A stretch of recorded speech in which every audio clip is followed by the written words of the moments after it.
So നമ്മൾ ഇന്ന് unit 1 അവസാനത്തെ പോർഷനാണ് എടുക്കുന്നത്. സോറി, യൂണിറ്റ് 1 അല്ല, മൊഡ്യൂൾ 1 അവസാനത്തെ ടോപ്പിക്കാണ് കോൺസ്റ്റിറ്റ്യൂന്റ് അസംബ്ലി. ഇത് ആക്ച്വലി ഇതിന്റെ ഇടയ്ക്കുള്ളൊരു ടോപ്പിക് ആയിരുന്നു. നമ്മൾ ആ സമയത്ത് കണ്ടിന്യൂറ്റി പോവാതിരിക്കാൻ വേണ്ടിയിട്ട് അത് സ്കിപ്പ് ചെയ്തിട്ട് ബാക്കി എടുത്തു എന്നേ ഉള്ളൂ കേട്ടോ. ഇനി യൂണിറ്റ് മൊഡ്യൂൾ 2 പോയി കഴിഞ്ഞാലും അതിൽ ഫസ്റ്റ് 2 ടോപ്പിക്ക് ഫണ്ടമെന്റൽ റൈറ്റ്സും അതുപോലെ തന്നെ ഡയറക്റ്റീവ് പ്രിൻസിപ്പിൾസും ആണ്. അതായത് ഓവർലാപ്പിംഗ് ആണ്. സോ നമ്മൾ അതിന് എടുക്കുന്നില്ല.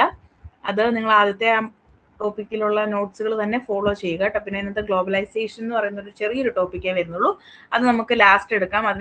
ഇതിന് ശേഷം നമുക്ക് മൊഡ്യൂൾ 3 പോകാം കേട്ടോ. അതൊരു ഇമ്പോർട്ടൻ്റ് ആയിട്ടുള്ളൊരു മൊഡ്യൂളാണ്. ഓക്കെ, നമുക്ക് സ്റ്റാർട്ട് ചെയ്യാലോ. ഓഡിബിൾ ആണ്, സ്ക്രീൻ വിസിബിൾ ആണ്, എല്ലാം ഓക്കെ ആണല്ലോ അല്ലേ? ഓക്കെ. അപ്പോൾ നമ്മുടെ ഈ കോൺസ്റ്റിറ്റ്യൂവന്റ് അസംബ്ലിയെ കുറിച്ച് പറയുകയാണെങ്കിൽ നമ്മുടെ ഇൻഡിപെൻഡന്റ് ആയിട്ടുള്ള ഇന്ത്യക്ക് ഒരു സ്വന്തമായിട്ടുള്ള ഒരു കോൺസ്റ്റിറ്റ്യൂഷൻ വേണം എന്നുള്ളൊരു ആവശ്യം എങ്ങനെയാണ് വന്നത്, ഇല്ലെങ്കിൽ അതിലേക്ക് ലീഡ് ചെയ്തിട്ടുള്ള ഫാക്ടേഴ്സ് എന്തൊക്കെയാണ്, എങ്ങനെയാണ് ഒരു കോൺസ്റ്റിറ്റ്യൂഷൻ ഫ്രെയിം ചെയ്ത് എടുത്തത്, അതിനുള്ളിൽ പ്രവർത്തിച്ചവരാരൊക്കെയാണ് തുടങ്ങിയ കാര്യങ്ങളാണ് നമ്മൾ ഇവിടെ പഠിക്കുക. ഓക്കെ, അപ്പോ ഏറ്റവും ആദ്യമായി ഓർക്കേണ്ട കാര്യം 1934 MN റോയ് ആണ് ആദ്യമായിട്ട് കോൺസ്റ്റിറ്റ്യൂവന്റ് അസംബ്ലി എന്നുള്ളൊരു കോൺസെപ്റ്റ് കൊണ്ടുവരുന്നത്. MN റോയ് ഒരു കോൺഗ്രസ്സുകാരനാണോ? MN റോയ് കോൺഗ്രസ്സുകാരനാണോ? MN റോയ് കോൺഗ്രസ് പാർട്ടിയിലുള്ള ആളാണോ? അല്ല. പിന്നെ ഏത് പാർട്ടിയായിരുന്നു?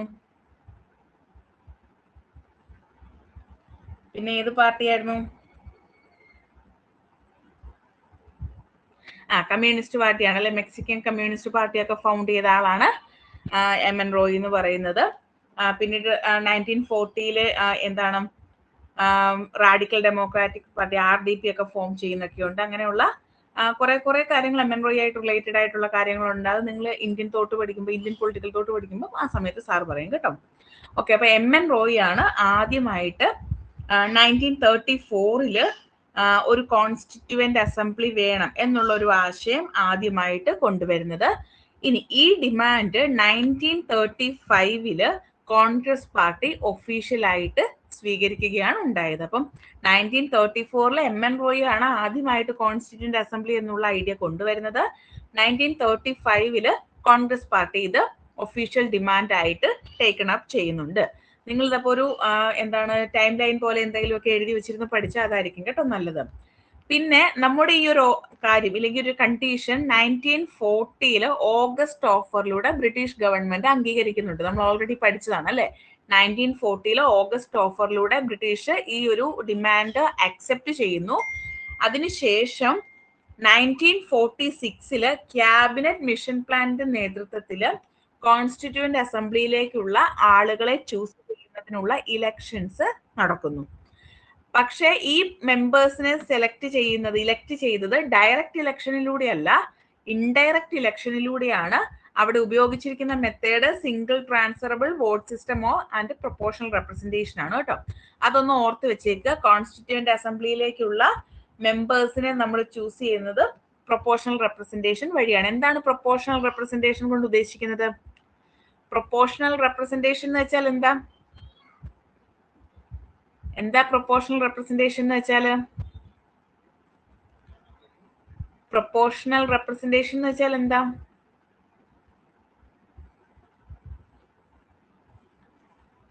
Proportional representation?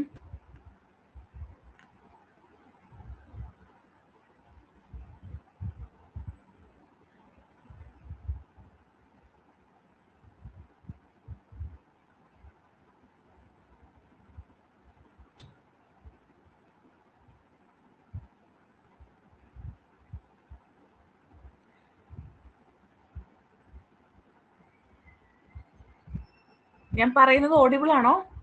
കേൾക്കുന്നുണ്ടോ? ഓക്കെ. ആളുകളുടെ എണ്ണത്തിനോ ആനുപാതികമായിട്ട്. ഓക്കെ, അത് കറക്റ്റ് ആണ് കേട്ടോ. അതായത് നമുക്ക് പറയാം ആളുകളുടെ നമ്പറിനനുസരിച്ച് നമുക്ക് ലഭ്യമാകുന്ന വോട്ടിനനുസരിച്ചിട്ടായിരിക്കും നമ്മൾ ആളുകളെ ചൂസ് ചെയ്യുന്നതെന്നാണ് അല്ലേ. അതായത് gaining of seats in the legislature in proportion to the number of votes they receive അല്ലേ. അപ്പം അതിനനുസരിച്ചിട്ടായിരിക്കും ഈ പറയുന്ന ആളുകളെ ചൂസ് ചെയ്യുന്നത്. അപ്പൊ അത്തരത്തിലുള്ള ഒരു സിസ്റ്റമാണ് നമ്മുടെ കോൺസ്റ്റിറ്റ്യൂവന്റ് അസംബ്ലിയിലേക്ക് ആളുകളെ ഇലക്ട് ചെയ്യുന്നതിന് വേണ്ടിയിട്ട് ഉപയോഗിച്ചിട്ടുള്ളത്. ഇനി ഈ കോൺസ്റ്റിറ്റ്യൂന്റ് അസംബ്ലിയുടെ സോൾ പർപ്പസ് എന്ന് പറഞ്ഞാൽ എന്താണ്? Writing A constitution four independent India. അതിനുശേഷം കോൺസ്റ്റിറ്റ്യൂന്റ് അസംബ്ലി എക്സിസ്റ്റ് ചെയ്യില്ല.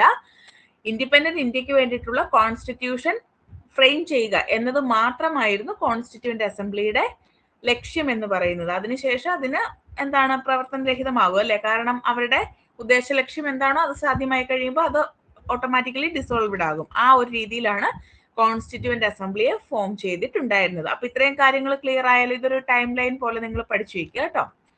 ബാക്കി ഭാഗത്തിലേക്ക് പോകാം, ബാക്കി പോർഷനിലോട്ട് പോകാം. ഓക്കെ ആണോ? ഒന്നുകൂടെ പറയേണ്ടതുണ്ടോ? ഇല്ലല്ലോ. ഓക്കെ. ഇനി നമ്മുടെ കോമ്പോസിഷൻ ഓഫ് കോൺസ്റ്റിറ്റ്യൂന്റ് അസംബ്ലി, അതായത് കോൺസ്റ്റിറ്റ്യൂന്റ് അസംബ്ലിയിലെ മെമ്പേഴ്സിനെ കുറിച്ചാണ് പറയുന്നത്. തുടക്കത്തില് നമ്മുടെ കോൺസ്റ്റിറ്റ്യൂന്റ് അസംബ്ലിയിൽ ഉണ്ടായിരുന്ന ആളുകളുടെ എണ്ണം 389 ആണ്. 1947 പാർട്ടീഷന് ശേഷം അത് 299 ആയിട്ട് കുറഞ്ഞിട്ടുണ്ട്. അതിൽ തന്നെ 229 ബ്രിട്ടീഷ് പ്രൊവിൻസസിൽ നിന്നുള്ളവരും 70 പേര് പ്രിൻസിലി സ്റ്റേറ്റ്സിൽ നിന്ന് നോമിനേറ്റ് ചെയ്യപ്പെട്ടവരുമായിരുന്നു. കണക്കുകൾ പഠിച്ചു വെക്കുക. Total number of constituent assembly എന്ന് പറയുന്നില്ല, total members of the constituent assembly എന്ന് പറയുന്നത് 389. After partition the number became 299. അതിലെ ബ്രിട്ടീഷ് പ്രൊവിൻസസിൽ നിന്നുള്ളവർ 229 and 70 were nominated from the princely states. Okay ആണോ? നമ്പേഴ്സ് ഒക്കെ ഓക്കെ ആണോ? ടോട്ടൽ 389, പാർട്ടീഷന് ശേഷം 299, 229 ബ്രിട്ടീഷ് പ്രൊവിൻസസിൽ നിന്നും 70 പേര് പ്രിൻസിലി സ്റ്റേറ്റ്സിൽ നിന്നും. ഈ നമ്പേഴ്സ് ഓർത്ത് വെച്ചേക്കണം, ഇമ്പോർട്ടന്റ് ആണ്. ഓക്കെ ആണല്ലോ? ക്ലിയർ ആണല്ലോ? ഇനി അടുത്ത കാര്യം, ഡോക്ടർ സച്ചിദാനന്ദ സിൻഹയാണ് interim president, interim chairman of the constituent assembly, അല്ലെങ്കിൽ interim president of the constituent assembly. Interim എന്ന് വെച്ചാൽ ടെമ്പററി ആണ്, അതായത് ഒറിജിനലി ഒരു പ്രസിഡന്റിനെ ചൂസ് ചെയ്യുന്നതിന് മുന്നേ ആയിട്ട് ഒരു ആക്ടിംഗ് ആയിട്ട് ഇല്ലെങ്കിൽ താൽക്കാലികമായിട്ട് നിയമിക്കുന്ന ആളാണ് ഇന്റരിം പ്രസിഡന്റ് എന്ന് പറയുന്നത്. അങ്ങനെ കോൺസ്റ്റിറ്റ്യൂന്റ് അസംബ്ലിയുടെ ഇന്റരിം പ്രസിഡന്റ് ആയിട്ട് സെലക്ട് ചെയ്തത് ഡോക്ടർ സച്ചിദാനന്ദ സിൻഹയാണ്. അതിനുശേഷം ഡോക്ടർ രാജേന്ദ്ര പ്രസാദിനെ the president of constituent assembly ആയിട്ട് ഇലക്ട് ചെയ്യുന്നു. സച്ചിദാനന്ദ സിൻഹയെ സെലക്ട് ചെയ്യുകയാണ്, രാജേന്ദ്ര പ്രസാദിനെ ഇലക്ട് ചെയ്യുകയാണ് ചെയ്തത്. ഓക്കെ, ക്ലിയർ ആയോ? ഡൗട്ട് ഉണ്ടോ? മനസ്സിലായോ എന്താണ് ഡിഫറൻസ് എന്നുള്ളത്? Originally election indirect election conduct ചെയ്തതിന് ശേഷം ഡോക്ടർ രാജേന്ദ്ര പ്രസാദിനെ ഇലക്ട് ചെയ്യുകയും ഡോക്ടർ സച്ചിദാനന്ദ സിൻഹയെ സെലക്ട് ചെയ്യുകയാണ് കേട്ടോ ചെയ്യുന്നത്, മാറിപ്പോവരുതേ. ഇനി വൈസ് പ്രസിഡന്റ് ആയിട്ട് ഇലക്ട് ചെയ്തത് ഹരേന്ദ്രകുമാർ മുഖർജിയാണ്. ഇനി ഇത് വളരെ ഇമ്പോർട്ടന്റ് ആണ്, എപ്പോഴും നമ്മുടെ സെറ്റ് എക്സാമിനൊക്കെ ചോദിക്കുന്ന ഒരു ക്വസ്റ്റ്യൻ ആണ്. അന്നത്തെ കോൺസ്റ്റിറ്റ്യൂഷണൽ അഡ്വൈസർ ആയിട്ട് പ്രവർത്തിച്ചത് BN റാവു ആണ്. ഈ BN റാവുവിന് ഒരു പ്രത്യേകതയുണ്ട്, എന്താണെന്ന് അറിയാവോ?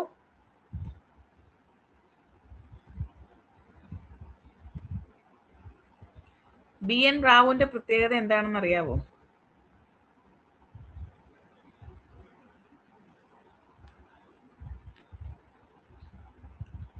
നിങ്ങൾ BN റാവുവിനെ കേട്ടിട്ടുണ്ടോ? എവിടെയെങ്കിലും കേട്ടിട്ടുണ്ടോ? കേട്ടിട്ടുണ്ട്.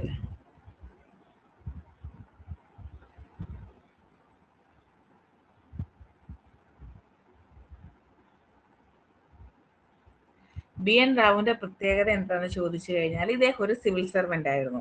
അത് പ്രത്യേകതയല്ല, അദ്ദേഹം ഒരു എമിനന്റ് സിവിൽ സർവന്റ് ആയിരുന്നു. നമ്മുടെ കോൺസ്റ്റിറ്റ്യൂഷന്റെ ഇനീഷ്യൽ ഡ്രാഫ്റ്റ് പ്രിപ്പയർ ചെയ്തയാളാണ് ഡോക്ടർ BN റാവു എന്ന് പറയുന്നത്. ഓർത്ത് വെച്ചോണേ, ഇതിനകത്ത് ഞാൻ ആഡ് ചെയ്തിട്ടില്ല കേട്ടോ. നമ്മുടെ കോൺസ്റ്റിറ്റ്യൂഷന്റെ ഇനീഷ്യൽ ഡ്രാഫ്റ്റ് പ്രിപ്പയർ ചെയ്തത് BN റാവു ആണ് എന്നുള്ളതൊന്ന് ഓർത്ത് വെച്ചേക്കുക കേട്ടോ. ഓക്കെ ആണോ? ക്ലിയർ ആയോ? ഇനി ഇദ്ദേഹത്തിന് മറ്റൊരു പ്രത്യേകതയുണ്ട്. നമ്മുടെ ICJ ഇല്ലേ, നമ്മുടെ യുഎന്നിന്റെ ICJ international court of justice, അറിയാമോ?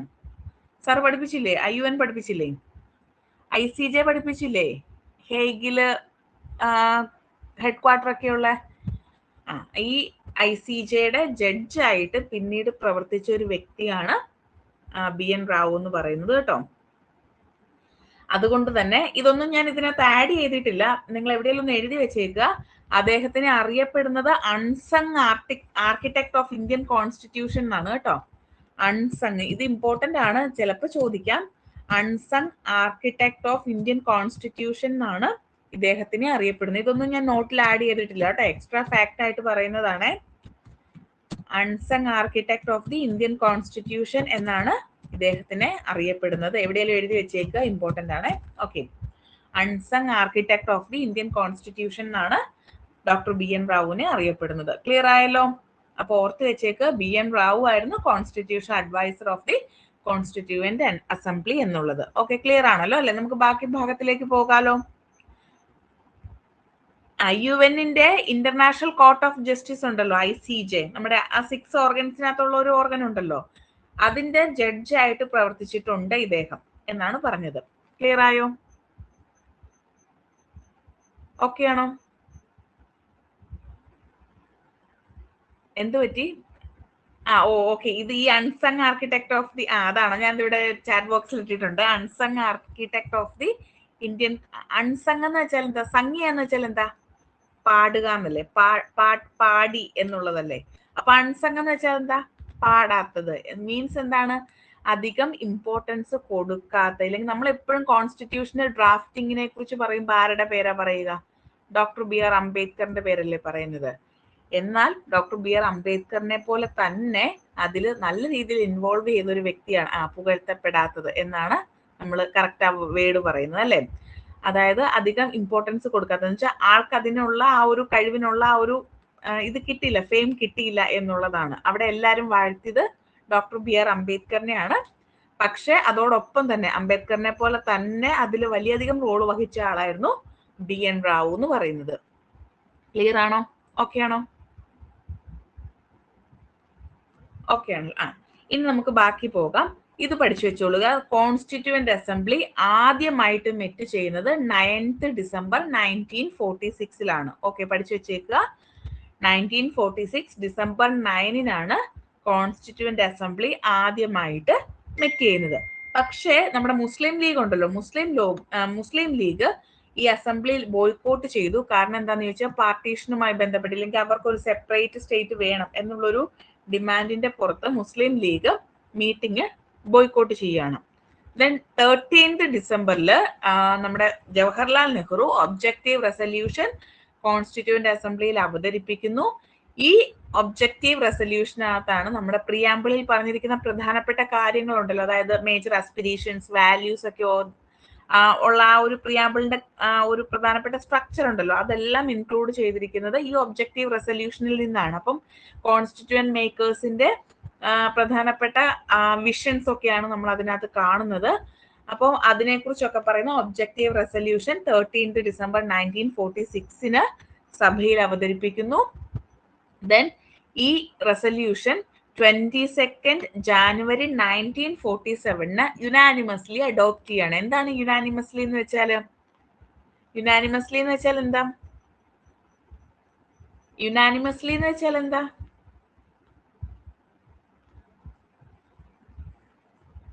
യുനാനിമസ്ലി ഇലക്റ്റഡ്, ഇല്ലെങ്കിൽ ഐക്യകണ്ഠേന എന്ന് വെച്ച് കഴിഞ്ഞാൽ എതിരില്ലാതെ എന്നാണ് അല്ലെ അർത്ഥം. ആരും അക്സെപ്റ്റഡ് ബൈ എവരിവൺ ആണ്, എല്ലാവരാലും അക്സെപ്റ്റ് ചെയ്തിട്ട് നമ്മൾ ഇതാക്കുന്നതാണ്, അല്ലെങ്കിൽ നമ്മൾ ഐക്യകണ്ഠേന എന്നൊക്കെ പറയും അല്ലെ. അത്തരത്തിൽ യുനാനിമസ്ലി ഇലക്ട് ചെയ്യുകയാണ് ചെയ്യുന്നത്, അഡോപ്റ്റ് ചെയ്യുകയാണ് ചെയ്യുന്നത്. ദെൻ അത് നമ്മുടെ പ്രിയാമ്പിൾ ഓഫ് ദി കോൺസ്റ്റിറ്റ്യൂഷൻ ആയിട്ട് മാറുകയാണ്. ഇനി അടുത്ത പ്രധാനപ്പെട്ട ഒരു കണ്ടന്റ്, നമ്മുടെ സ്റ്റേറ്റ് ഗവൺമെന്റിന്റെ എക്സാമുകൾക്ക് എല്ലാവർക്കും ഇഷ്ടപ്പെട്ട ഒരു സാധനമാണ്. എന്നാണ് നമ്മുടെ നാഷണൽ ഫ്ലാഗ് അഡോപ്റ്റ് ചെയ്തത്? അത് 2nd ജൂലൈ 1947 പഠിച്ചു വെച്ചേക്കുക. റിപ്പീറ്റഡ് ക്വസ്റ്റൻ ആണ് കേട്ടോ, ഇത് എപ്പോഴും ചോദിക്കും. നമ്മുടെ സ്റ്റേറ്റ് ഗവൺമെന്റിന് ഭയങ്കര താല്പര്യമാണ് ഇക്കാര്യങ്ങളൊക്കെ കേട്ടോ. അപ്പൊ നാഷണൽ ഫ്ലാഗ് അഡോപ്റ്റ് ചെയ്തിരിക്കുന്നത് 2nd ജൂലൈ 1947 ഇനി അടുത്തത്, time taken by the assembly to frame the constitution.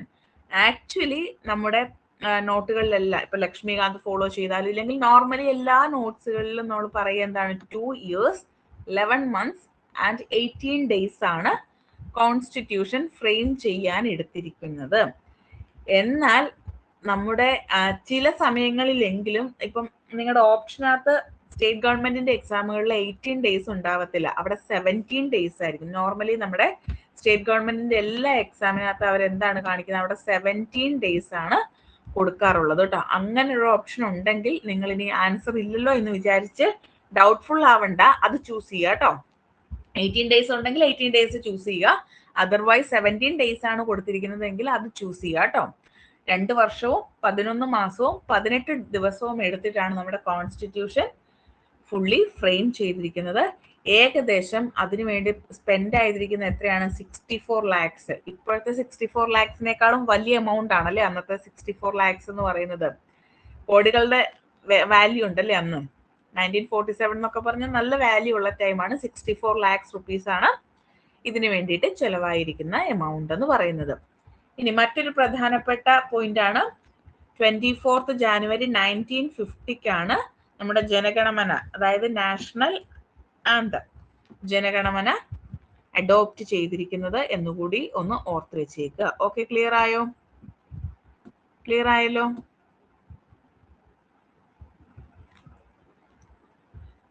Okay.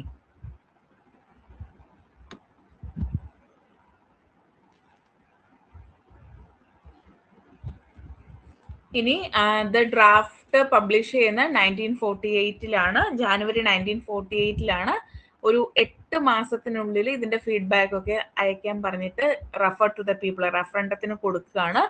Then അതിനുശേഷം ലാസ്റ്റ് സെഷൻ, ഇതും പഠിച്ചു വെച്ചേക്കണം, നമ്മുടെ കോൺസ്റ്റിറ്റ്യൂന്റ് അസംബ്ലിയുടെ ലാസ്റ്റ് സെഷൻ എന്ന് പറയുന്നത് 14 മുതൽ 26 വരെ നവംബർ 1949 കേട്ടോ. 1949 നവംബർ 14 to 26 ആയിരുന്നു last session of constituent assembly എന്ന് പറയുന്നത്. And the constitution was passed and adopted by the assembly on 26 November 1949. അതുകൊണ്ടാണ് നമ്മുടെ പ്രിയാമ്പിളിനകത്ത് on this 26th day of November 1949 do hereby adopt, enact and give to ourselves this constitution അല്ലേ പറഞ്ഞിരിക്കുന്നത്. അതിന്റെ കാരണം എന്താണ്? Constituent assembly constitution officially adopt ചെയ്യുന്ന date 26th November 1949 ആണ്. അങ്ങനെയാണെങ്കിൽ എന്റെ ക്വസ്റ്റ്യൻ ഇതാണ്, ഇത് കെയിം ഇൻ ടു ഫോഴ്സ് എന്നാ അഡോപ്റ്റ് ചെയ്യുന്ന ഡേറ്റ്? നിങ്ങൾക്ക് തെറ്റിപ്പോയത് കേട്ടോ, ഈ 2 ഡേറ്റുകൾ നിങ്ങൾ എപ്പോഴും മാറ്റി ചെയ്യാൻ ചാൻസ് ഉണ്ട്. അഡോപ്റ്റ് ചെയ്യുന്ന ഡേറ്റ് 26th November 1949 ആണ്. അങ്ങനെയാണെങ്കിൽ അത് എൻഫോഴ്സ് ചെയ്യുന്ന ഡേറ്റ് എന്നാണ്? 26th January 1950 ആണ് കേട്ടോ. അതായത് ഇന്ത്യ റിപ്പബ്ലിക് ആകുന്ന ഡേറ്റ് ആണ് 26th January 1950. ഇതെന്ന് പറയുന്നത് അഡോപ്റ്റ് ചെയ്യുന്ന ഡേറ്റ് ആണ്. ഇനി ഈ ഡേറ്റിന് കുറച്ചധികം പ്രത്യേകതകളുണ്ട്. ഈ ഡേറ്റ് ആണ് നാഷണൽ ലോ ഡേ എന്നറിയപ്പെടുന്നത്, കോൺസ്റ്റിറ്റ്യൂഷൻ ഡേ എന്നറിയപ്പെടുന്നത് ഒക്കെ എന്താണ്? 26th November 1949 ആണ്. ക്ലിയർ ആണല്ലോ? And the constitution came into force on 26th January 1950. Already നമ്മൾ പറഞ്ഞല്ലേ, അന്നാണ് നമ്മൾ റിപ്പബ്ലിക് ഡേ എന്ന് പറയുന്നത്. ഇനി എന്താണ് റിപ്പബ്ലിക് കൊണ്ട് ഉദ്ദേശിക്കുന്നത്? നമ്മൾ റിപ്പബ്ലിക് ഡേ എന്ന് പറയാറുണ്ട്. എന്താണ് റിപ്പബ്ലിക് എന്ന് വെച്ചാല്? റിപ്പബ്ലിക് എന്ന് വെച്ചാൽ എന്താ? ഇന്ത്യ റിപ്പബ്ലിക് ആയോ? ഇന്ത്യ റിപ്പബ്ലിക് ആയി അല്ലേ? 1950 January 26 ഇന്ത്യ റിപ്പബ്ലിക് ആയി. എന്താണ് റിപ്പബ്ലിക് എന്ന് വെച്ചാല്? റിപ്പബ്ലിക് കൊണ്ട് ഉദ്ദേശിക്കുന്ന പരമാധികാരം അല്ല റിപ്പബ്ലിക്, സോവറിൻ ആണ് പരമാധികാരം. റിപ്പബ്ലിക് എന്ന് വെച്ചാൽ എന്താ?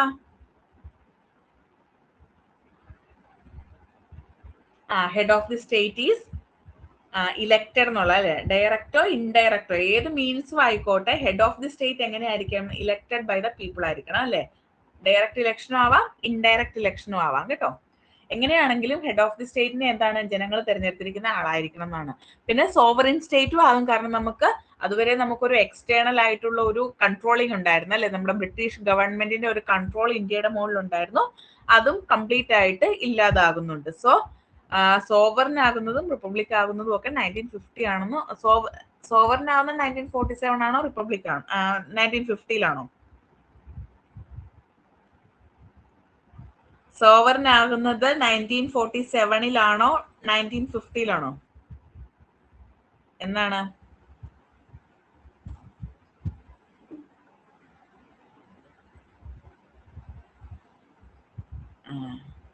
ഇത് തെറ്റിക്കുന്ന എനിക്ക് അറിയാവുന്നതുകൊണ്ടാണ് ഞാൻ ഈ ക്വസ്റ്റ്യൻ ചോദിച്ചത്. സോവറിൻ ആകുന്നത് 1947 ആണ്. ബ്രിട്ടീഷുകാർ ഇവിടുന്ന് പോയപ്പോഴേ നമ്മൾ എന്തായി? സോവറിൻ ആയി അല്ലേ. പക്ഷെ റിപ്പബ്ലിക് ആകുന്നത് 1950 ആണ് കേട്ടോ. അത് ഒന്ന് ഓർത്ത് വെച്ചേക്കണേ. കംപ്ലീറ്റ് അതോറിറ്റി, അതായത് ഇന്റേണൽ ആൻഡ് എക്സ്റ്റേണൽ അഫേഴ്സിലുള്ള കംപ്ലീറ്റ് അതോറിറ്റി നമുക്ക് 1947 August 15 കിട്ടുന്നു. പക്ഷെ നമുക്ക് റിപ്പബ്ലിക് ആവുന്നത് 1950 ജാനുവരി 26 ആണ്. ഓക്കെ, ക്ലിയർ ആയല്ലോ? ഇത്രയും കാര്യങ്ങൾ ക്ലിയർ ആയല്ലോ? ഓക്കെ ആണല്ലോ? ഓക്കെ, അടുത്തത് കമ്മിറ്റീസ് ആൻഡ് ദെയർ ചെയർമാൻ ആണ്. ഇത് ഇമ്പോർട്ടന്റ് ആണ് കേട്ടോ. നോർമലി നമ്മുടെ സ്റ്റേറ്റ് എക്സാമിന് പൊതുവെ ചോദിക്കുന്ന ഒരു ക്വസ്റ്റൻ ആണ്. ഓരോ കമ്മിറ്റിയുടെയും ചെയർമാന്റെ സോവറിൻ ആകുന്നത് 1947 ഓഗസ്റ്റ് 15. നമുക്ക് സ്വാതന്ത്ര്യം കിട്ടും. നമ്മുടെ ഇൻഡിപെൻഡൻസ് ഡേക്കാണ് നമ്മൾ സോവറിൻ ആകുന്നത്. നമ്മുടെ റിപ്പബ്ലിക് ഡേക്കാണ് നമ്മൾ റിപ്പബ്ലിക് ആവുന്നത്. ക്ലിയർ ആയല്ലോ? ഓക്കെ ആണല്ലോ? ഇത്രയും പറഞ്ഞതിൽ എന്തെങ്കിലും ക്ലാരിറ്റി ആവശ്യമുണ്ടോ? ഒന്നുകൂടെ പറയേണ്ടതായിട്ടോ ഇല്ലെങ്കിൽ ഡൗട്ടോ എന്തെങ്കിലും കാര്യങ്ങളുണ്ടോ? ഉണ്ടെങ്കിൽ ചോദിച്ചോ കേട്ടോ. നമുക്ക് എന്നിട്ട് അടുത്ത ഇതിലേക്ക് പോകാം. എല്ലാം ഓക്കെ ആണോ? ഫൈൻ ആണോ?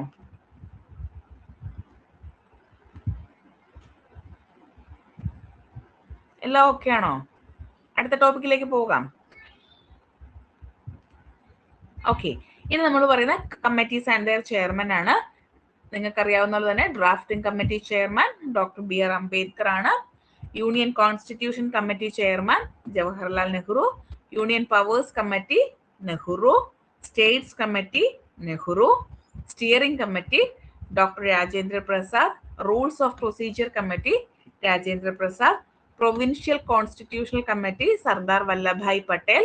Advisory committee on fundamental rights minorities and tribal excluded areas. ഇതിനകത്ത് ഓരോന്നും നമ്മൾ സെപ്പറേറ്റ് പറയും. Fundamental rights sub committee Acharya Kripalani. ഇത് പഠിച്ചോണം കേട്ടോ, വളരെ ഇമ്പോർട്ടന്റ് ആണ്, പൊതുവെ ചോദിക്കുന്നതാണ്. പിന്നെ minority sub committee HC Mukherjee. പിന്നെ നമുക്ക് കുറച്ച് എക്സ്ക്ലൂഷൻസ് ഒക്കെ ഉണ്ടായിരുന്നല്ലോ, കുറെ ലാൻഡുകൾ, ആസാം, അതുപോലെ തന്നെ north eastern frontier tribal areas ഒക്കെ ഉണ്ടല്ലോ. അതില് partially excluded areas, excluded and partially excluded ഏരിയാസിൻ്റെത് AV താക്കറും നോർത്ത് ഈസ്റ്റ് ഫ്രോണ്ടിയർ ട്രൈബൽ ഏരിയാസിൻ്റെത് ഗോപിനാഥ് ബർദോളി ആണെന്ന് ഓർത്ത് വെച്ചേക്കുക കേട്ടോ. ക്ലിയർ ആയല്ലോ? ഇത് കൂടാതെ ഇനിയും കുറെ സബ് കമ്മിറ്റീസ് ഒന്നും ഉണ്ട്, പക്ഷെ അതൊന്നും നിങ്ങൾ പഠിക്കേണ്ട കാര്യമില്ല. ഏറ്റവും ഇമ്പോർട്ടന്റ് ആയിട്ടുള്ള കാര്യങ്ങളാണ് ഞാൻ ആഡ് ചെയ്തിരിക്കുന്നത്. നോർമലി ചോദിച്ചു കാണുന്ന കുറച്ച് കാര്യങ്ങളാണ് ഞാൻ ഇതിൽ ആഡ് ചെയ്തിരിക്കുന്നത്. ബാക്കി കമ്മിറ്റികൾ ഒത്തിരി പഠിക്കാനുണ്ട്. അത് ഫുള്ള് പഠിക്കണം എന്ന് വെച്ച് കഴിഞ്ഞാൽ നമുക്ക് എന്താണെങ്കിലും ഓർമ്മയിൽ നിൽക്കത്തില്ല. സോ ഇമ്പോർട്ടന്റ് ആയിട്ടുള്ള നിങ്ങൾ പഠിച്ചു വയ്ക്കുക. ഓക്കെ, ഇനി ഇതിൽ ഞാൻ ആഡ് ചെയ്യാത്ത ഒരു കാര്യം കൂടി ഉണ്ട്, അതുകൂടി നിങ്ങളൊന്ന് എഴുതി വെച്ചേക്കുക. നമ്മുടെ ഡ്രാഫ്റ്റിംഗ് കമ്മിറ്റി മെമ്പേഴ്സ് ഉണ്ടല്ലോ, അവരുടെ പേരും പൊതുവെ ചോദിക്കാറുണ്ട്. ഞാൻ നോട്ടിൽ ഇതിൽ എടുത്ത നോട്ട് മാറിപ്പോയതാണ്. ഇൻക്ലൂഡഡ് ആയിട്ടുള്ള നോട്ടുണ്ട്, അല്ലാത്തതും ഉണ്ട്. അപ്പൊ നിങ്ങളൊന്ന് എഴുതി വെച്ചേക്കുക. ആളുകളുടെ പേര് ഞാൻ ചാറ്റ് ബോക്സിൽ ഇടാം, ഒന്ന് എഴുതിക്കോണേ. ഡോക്ടർ BR അംബേദ്കർ ആണ് ഡ്രാഫ്റ്റിംഗ് കമ്മിറ്റി ചെയർമാൻ എന്ന് പറയുന്നത്. രണ്ടാമത്തേത് N Gopalaswamy Iyengar. N Gopalaswamy Iyengar.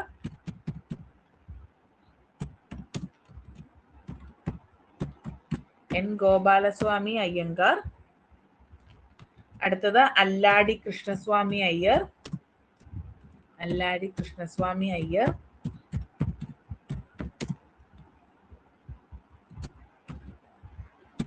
Alladi Krishnaswamy Iyer. KM Munshi. KM Munshi. KM Munshi. BL മിറ്റർ.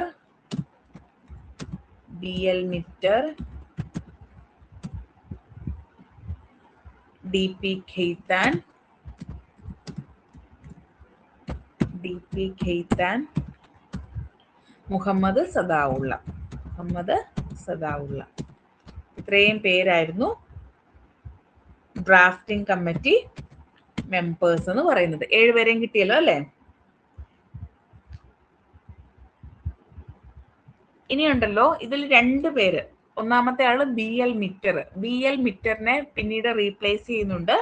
BL മിറ്ററിനെ replace ചെയ്തുകൊണ്ട് വരുന്നത് N മാധവറാവു ആണ്. N മാധവറാവു ആണ്. N മാധവറാവു ആണ് BL മിറ്ററിനെ റീപ്ലേസ് ചെയ്യുന്നത്. ഇനി ഇതിനിടയ്ക്ക് വെച്ച് DP ഖെയ്ത്താൻ മരിച്ചു പോകുന്നുണ്ട്. അപ്പൊ അദ്ദേഹത്തിന് പകരമായിട്ട് TT കൃഷ്ണരാമാചാരിയാണ് റീപ്ലേസ് ചെയ്യുന്നത്. അതുകൂടി ഒന്ന് ഓർത്ത് വെച്ചേക്കുക. DP ഖെയ്ത്താന് പകരമായിട്ട് TT കൃഷ്ണരാമാചാരിയാണ് റീപ്ലേസ്ഡ് ആകുന്നത്. ക്ലിയർ ആയോ? ക്ലിയർ ആയോ? ഓക്കെ ആണോ? എല്ലാരെയും കിട്ടിയല്ലോ അല്ലേ? ഇവരുടെ പേരൊന്ന് പഠിച്ചു വെച്ചേക്കണേ. താഴെ പറയുന്നവരിൽ ഡ്രാഫ്റ്റിംഗ് കമ്മിറ്റി മെമ്പേഴ്സ് അല്ലാത്തവരാര് എന്നുള്ളൊരു ക്വസ്റ്റ്യൻ ഇതിനു മുന്നേ കണ്ടിട്ടുണ്ട് നമ്മുടെ സെറ്റ് എക്സാമിന്. അതുകൊണ്ടാണ് ഞാനിതിപ്പം ആഡ് ചെയ്തത് കേട്ടോ. ഓക്കെ ആണല്ലോ? ക്ലിയർ ആയോ? ക്ലിയർ ആയോ?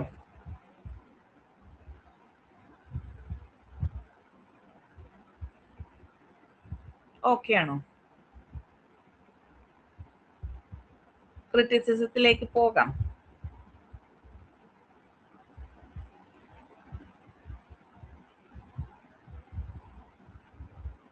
നിങ്ങൾ എഴുതിയെടുക്കുന്നത് കൊണ്ടാണോ ചാറ്റ് ചെയ്യാത്ത, കമന്റ് ചെയ്യാത്ത?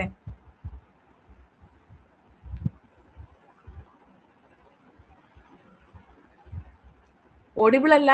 ഞാൻ പറയുന്ന ഓഡിബിൾ അല്ല? Last one TT കൃഷ്ണനാമാചാരിയാണ്. അതായത് നമ്മുടെ DP ഖെയ്ത്താൻ ഇടയ്ക്ക് വെച്ച് മരിച്ചു പോവും. മരിച്ചു പോയി കഴിയുമ്പോൾ അദ്ദേഹത്തിന് പകരമായിട്ട് സെലക്ട് ചെയ്യുന്നത് TT കൃഷ്ണനാമാചാരിയാണ്. ഓക്കെ, ക്ലിയർ ആയോ?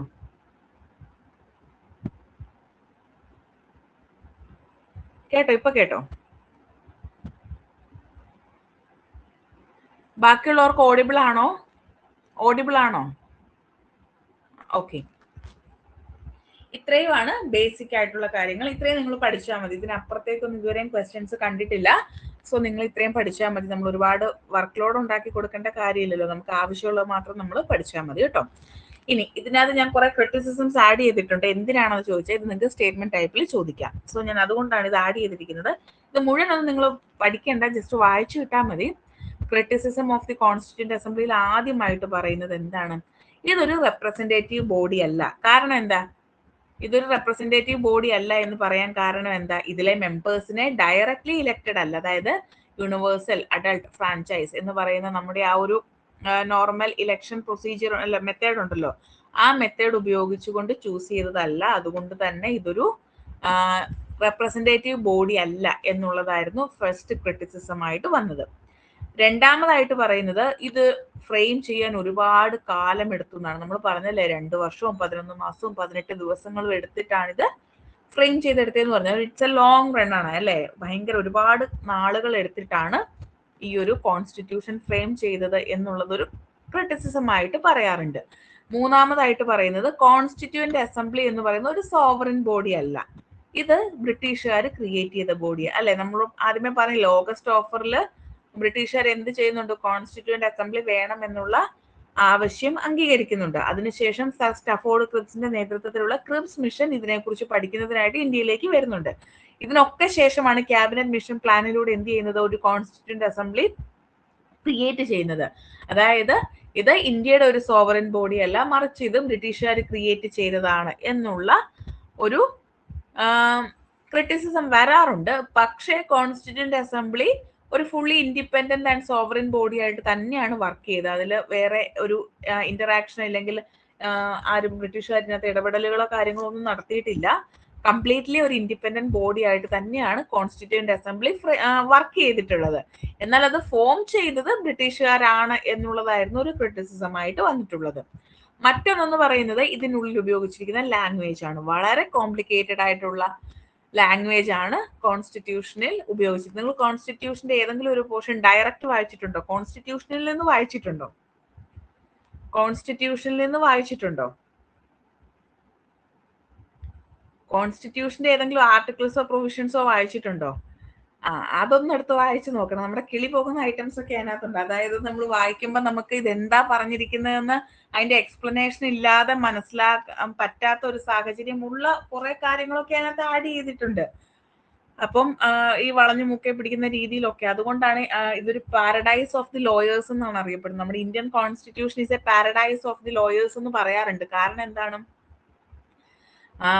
ഫുൾ ഓഫ് ആംബിഗ്വിറ്റീസ് ആണ് അല്ലെ. അതെ, അത് തന്നെയാണ് പാരഡൈസ് ഓഫ് ലോയേഴ്സ് എന്നറിയപ്പെടാൻ കാരണം എന്താണ്? ഫുൾ ഓഫ് ആംബിഗ്വിറ്റീസ് ആണ്. നമുക്ക് അത് വായിച്ചിട്ട് നമ്മുടേതായിട്ടുള്ള രീതിയിൽ എന്ത് ചെയ്യാൻ പറ്റും? ഇതിനെ റീഡ് ഔട്ട് ചെയ്യാൻ പറ്റും.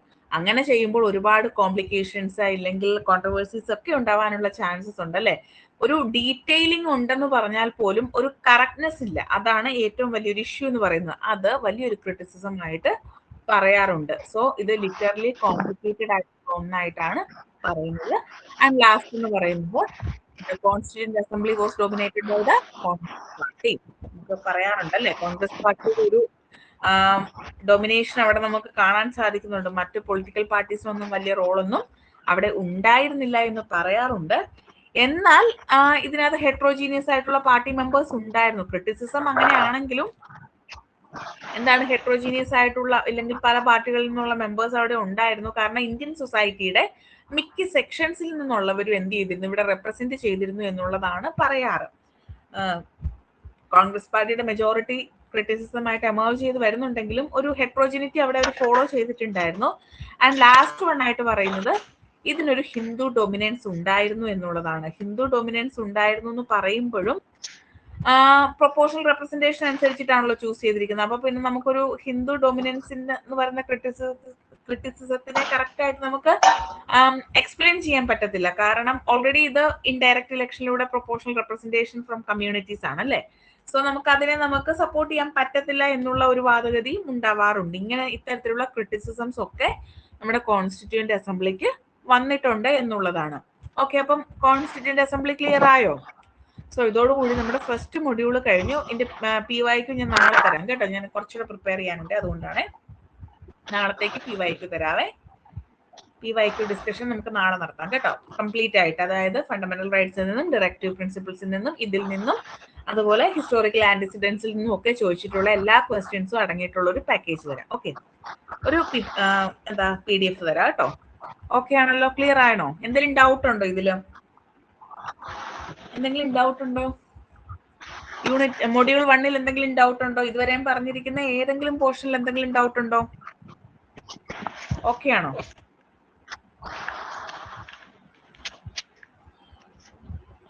ഓക്കെ, അങ്ങനെയാണ് നമുക്ക് മൊഡ്യൂൾ 3 പോയാലോ. മൊഡ്യൂൾ 2 ഗ്ലോബലൈസേഷൻ പറയുന്നൊരു പോർഷനേ ഉള്ളൂ. അത് ഞാൻ അവസാനം എടുക്കാം കേട്ടോ. അത് അത്ര ഇമ്പോർട്ടന്റ് അല്ല, അതുകൊണ്ടാണ് നമുക്ക് അത് അവസാനം എടുക്കാം കേട്ടോ. മൊഡ്യൂൾ 3 നല്ല ഇമ്പോർട്ടന്റ് ആണ്. ഒരുപാട് ക്വസ്റ്റ്യൻസ് എപ്പോഴും കാണാറുണ്ട്. മൊഡ്യൂൾ 3 നല്ല ഇമ്പോർട്ടന്റ് ആണ് കേട്ടോ. മൊഡ്യൂൾ 3 പോയാലോ?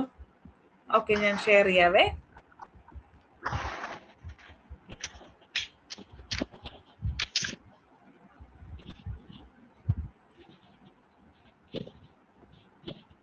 ജിഷയുടെ മൈക്ക് ഓൺ ആണ്, ഡിസ്റ്റർബൻസ് വരാൻ ചാൻസ് ഉണ്ടോ നോക്കി വെച്ചിരിക്കും.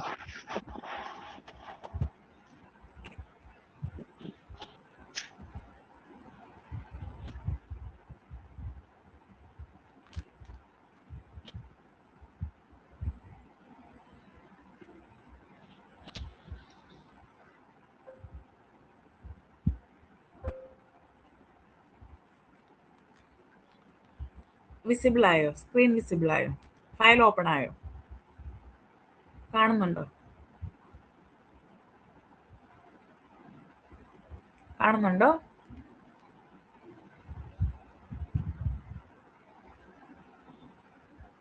സ്ക്രീൻ വിസിബിൾ ആണോ? ഇപ്പോഴും കാണത്തില്ല, ഒരു സെക്കൻഡ്. കാണുന്നുണ്ടോ? ഇനി ആദ്യം തന്നെ നിങ്ങളുടെ അടുത്ത് പറയാം, ഈ ഒരു മൊഡ്യൂൾ എന്ന് പറയുന്നത് ഞാൻ വളരെ ഇമ്പോർട്ടന്റ് ആണെന്ന് പറഞ്ഞു. ഇതിനകത്ത് നിങ്ങൾ ഫേസ് ചെയ്യാൻ ക്ലിയർ ആയിക്കോളും കേട്ടോ. ഒരു 2 seconds 3 seconds വെയിറ്റ് ചെയ്താൽ മതി, ക്ലിയർ ആയിക്കോളുവേ.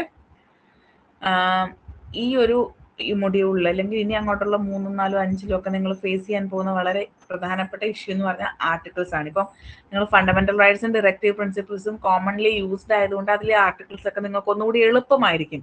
പക്ഷെ ഇതിലെ ആർട്ടിക്കിൾസ് നിങ്ങൾ അങ്ങനെ പഠിച്ചിട്ട് അധികം പഠിച്ചിട്ടുണ്ടാവത്തില്ല അല്ലേ. സോ ഇതിന്റെ ആർട്ടിക്കിൾസ് വളരെ ഇമ്പോർട്ടന്റ് ആണ് കേട്ടോ, പഠിക്കണം. വേറെ നിവർത്തിയില്ല. നിങ്ങൾ എന്തെങ്കിലും കോഡ് വേർഡോ അങ്ങനെ എന്തെങ്കിലും ഒക്കെ ഉപയോഗിച്ചിട്ട് പഠിക്കുക എന്നുള്ളതേ ഉള്ളൂ. പക്ഷെ പഠിക്കാതെ നിവർത്തിയില്ല കേട്ടോ. മാച്ച് ദ ഫോളോയിങ് ആയിട്ട് സ്പെസിഫിക് ആയിട്ട് ഒക്കെ ക്വസ്റ്റ്യൻസ് ചോദിക്കുന്നുണ്ട് ഒരുപാട്. ഇതിൽ നിന്നൊരു ഈ ഒരു മൊഡ്യൂൾ 3 നിന്നൊരു 3 questions അല്ലെങ്കിൽ 4 questions ചോദിക്കും. അത്ര ഇമ്പോർട്ടന്റ് ആണ് കേട്ടോ. അതായത് 25 questionsil ഒരു 3 or 4 questions ഇതിൽ നിന്ന് ചോദിക്കും. ഓക്കെ ആണല്ലോ, നമുക്ക് സ്റ്റാർട്ട് ചെയ്താലോ? ആദ്യമേ തന്നെ നമുക്ക് ആർട്ടിക്കിൾസ് പറഞ്ഞിട്ട് സ്റ്റാർട്ട് ചെയ്യാം. നമ്മുടെ യൂണിയൻ എക്സിക്യൂട്ടീവ് എന്ന് പറയുമ്പോൾ ആരൊക്കെയാ വരിക? എക്സിക്യൂട്ടീവ് എന്ന് പറയുമ്പോൾ എന്താ എക്സിക്യൂട്ടീവ്? നമുക്കറിയാം ഒരു ഗവൺമെന്റിന് 3 പ്രധാനപ്പെട്ട ഓർഗൻസ് ആണുള്ളത്. ലെജിസ്ലേച്ചർ ഉണ്ട്, എക്സിക്യൂട്ടീവ് ഉണ്ട്, ജുഡീഷ്യറി ഉണ്ട്. ലെജിസ്ലേച്ചർ എന്താ ചെയ്യുക? ലെജിസ്ലേച്ചർ എന്താ ചെയ്യുക? ലെജിസ്ലേച്ചർ എന്താ ചെയ്യുക? ലെജിസ്ലേറ്റിംഗ്, ഫോർമുലേറ്റിംഗ് ഓഫ് ലോസ് ആണ് അല്ലെ, റൂൾസ് ആൻഡ് റെഗുലേഷൻസ് ആണ് അല്ലെ. അങ്ങനെ ലെജിസ്ലേച്ചർ ഫോം ചെയ്യുന്ന റൂൾസിനെ, ലോസിനെ ഒക്കെ എക്സിക്യൂട്ട് ചെയ്യുക അല്ലെങ്കിൽ ഇംപ്ലിമെന്റ് ചെയ്യുക എന്നുള്ളതാണ് ആര് ചെയ്യുക? എക്സിക്യൂട്ടീവ് ചെയ്യുക. ഇനി മൂന്നാമതൊരു വിഭാഗം ഉണ്ട്. ആരാണ് മൂന്നാമത്തെ ഓർഗൻ? ആരാ? നമ്മൾ ഓൾറെഡി കുറച്ച് കാര്യങ്ങളൊക്കെ അവരെ കുറിച്ച് പഠിച്ചിരുന്നു അല്ലേ? ജുഡീഷ്യറി ആണ് അല്ലെ. ജുഡീഷ്യറിക്കകത്ത് വരുന്ന ഹൈക്കോർട്ടിന്റെയും സുപ്രീം കോടതിയുടെയും കാര്യങ്ങളൊക്കെ നമ്മൾ ഫണ്ടമെന്റൽ റൈറ്റ്സ് ഒക്കെ ആയിട്ട് അസോസിയേറ്റ് ചെയ്ത് പഠിച്ചിരുന്നു അല്ലെ. അപ്പൊ ജുഡീഷ്യറി ആണ്, ഇന്റർപ്രറ്റിംഗ് ഓഫ് ലോസ് ആണ് അല്ലെ. അപ്പൊ 3 പ്രധാനപ്പെട്ട ഓർഗൻസ് ആണ് നമ്മുടെ ഗവൺമെന്റിനുള്ളത്: ലെജിസ്ലേച്ചർ, എക്സിക്യൂട്ടീവ്, ജുഡീഷ്യറി. ഇതില് യൂണിയൻ എക്സിക്യൂട്ടീവിനെ കുറിച്ചാണ് നമ്മൾ പഠിക്കുക. യൂണിയൻ എക്സിക്യൂട്ടീവിൽ ആരൊക്കെ വരും? യൂണിയൻ എക്സിക്യൂട്ടീവിൽ ആരൊക്കെയാ വരിക?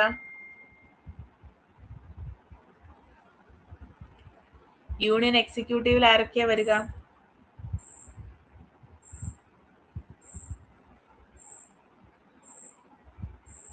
ആരൊക്കെയാ യൂണിയൻ എക്സിക്യൂട്ടീവിൽ വരിക?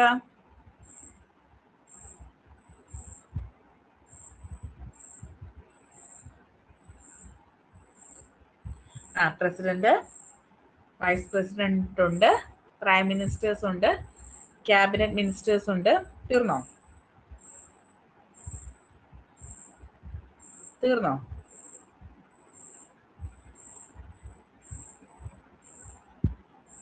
ഓൾ ഇന്ത്യ സർവീസസ്, ബ്യൂറോക്രാറ്റ്സ് ഉണ്ട് അല്ലെ, ബ്യൂറോക്രസി ഉണ്ട്. പിന്നെ നമ്മുടെ attorney general of India, IAS, IPS, അതൊക്കെ നമുക്ക് പറയാം കേട്ടോ.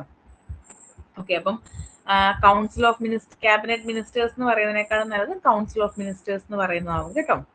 അപ്പൊ ഇവരൊക്കെയാണ് നമ്മുടെ യൂണിയൻ എക്സിക്യൂട്ടീവിന്റെ ഭാഗമായിട്ടുള്ളത്. അതിൽ പ്രസിഡന്റ് വലിയ പ്രാധാന്യമുള്ള ഒരു സബ്ജക്റ്റ് ആണ്, ടോപ്പിക് ആണ് കേട്ടോ പ്രസിഡന്റ് എന്ന് പറയുന്നത്. പ്രസിഡന്റിന്റെ ആർട്ടിക്കിൾസ് നമുക്ക് ആദ്യം നോക്കാം. പ്രസിഡന്റിന്റെ ഫസ്റ്റ് ആർട്ടിക്കിൾ, പ്രസിഡന്റ് വേണം, അതായത് ഇന്ത്യക്ക് ഒരു പ്രസിഡന്റ് വേണം, ആ പ്രസിഡന്റ് ആയിരിക്കണം ഹെഡ് ഓഫ് ദി സ്റ്റേറ്റ് എന്ന് പറയുന്ന ആർട്ടിക്കിൾ ആണ് article 52. there shall be a president of India and he shall be the head of the state എന്നുള്ളത്. നിലവിലെ പ്രസിഡന്റ് ആരാ? നിലവിലെ പ്രസിഡന്റ് ആരാ? നിലവിലെ പ്രസിഡന്റ് ആരാ? ദ്രൗപദി മുർമു ആണ് അല്ലെ. ദ്രൗപദി മുർമുവിന് ഒരുപാട് എന്താണ് ഇമ്പോർട്ടൻസ് ഉണ്ട്. എന്തുകൊണ്ടാ?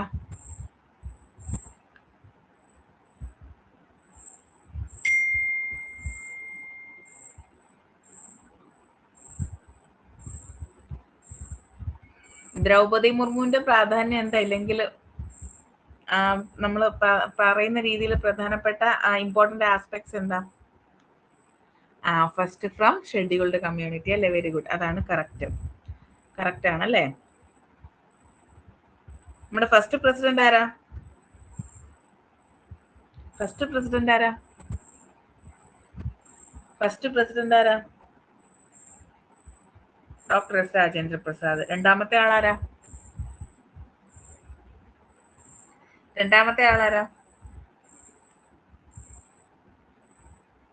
ഡോക്ടർ എസ് രാധാകൃഷ്ണൻ ആണല്ലേ. മൂന്നാമതോ? നിങ്ങൾക്ക് ക്രൊണോളജി അറിയാവോന്ന് അറിയാൻ വേണ്ടിയിട്ടാണ്. നിങ്ങൾ നെറ്റ് എക്സാം ഒക്കെ എഴുതിയിട്ടുണ്ടെങ്കിൽ നിങ്ങൾക്ക് അറിയാം ക്രൊണോളജി പഠിക്കണം. പക്ഷെ ഇവിടെ നിങ്ങൾക്ക് ക്രൊണോളജി ഒന്നും പഠിക്കണ്ട, ഫസ്റ്റ് 2ഉം ലാസ്റ്റ് 3ഉം ഒക്കെ ഒന്ന് പഠിച്ചു വെച്ചാൽ മതി കേട്ടോ. മൂന്നാമത്തെ ആളാരാ?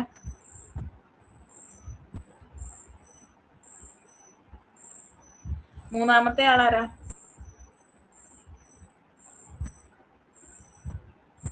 മൂന്നാമത്തെ ആളെ അറിയാവോ? സക്കീർ ഹുസൈൻ ആണ് കേട്ടോ. ഇനി പഠിക്കേണ്ട ഒരാള് നമ്മുടെ എമർജൻസി ടൈമിൽ ഇവിടുത്തെ പ്രസിഡന്റ് ആരാ? ഞാൻ ഈ പറയുന്നതൊക്കെ പഠിക്കണം, അതിന് വേണ്ടിയിട്ടാണ് കേട്ടോ ഞാൻ പറയുന്നത്. എമർജൻസി ടൈമിൽ ഇവിടുത്തെ പ്രസിഡന്റ് ആരായിരുന്നു? എമർജൻസി പീരീഡിലെ ഫക്രുദ്ദീൻ അലി അഹമ്മദ് ആണ് അല്ലേ. വെരി ഗുഡ്, കറക്റ്റ് ആണ്. ഇനി ഫസ്റ്റ് ഫീമെയിൽ പ്രസിഡന്റ് ആരാ? ഫസ്റ്റ് ഫീമെയിൽ പ്രസിഡന്റ് ആരാ?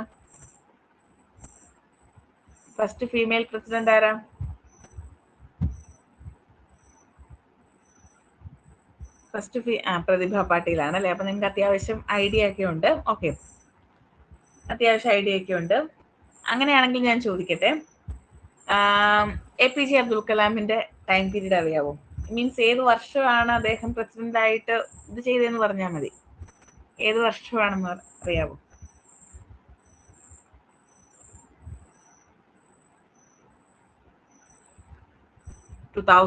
ആണ് കേട്ടോ. 2002, 2007 ആണ് APJ അബ്ദുൽ കലാമിന്റെ കാലഘട്ടം എന്ന് പറയുന്നത് കേട്ടോ. ഓക്കെ, ക്ലിയർ ആണല്ലോ അല്ലേ?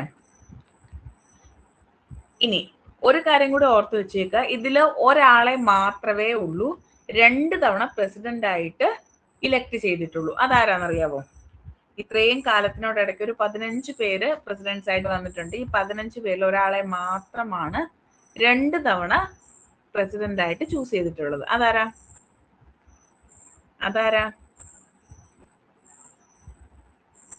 അതാരാന്നറിയാവോ?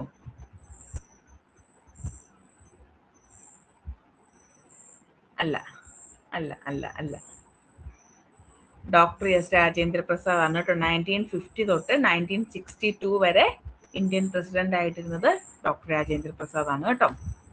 ഓക്കെ ആണല്ലോ? ക്ലിയർ ആണല്ലോ?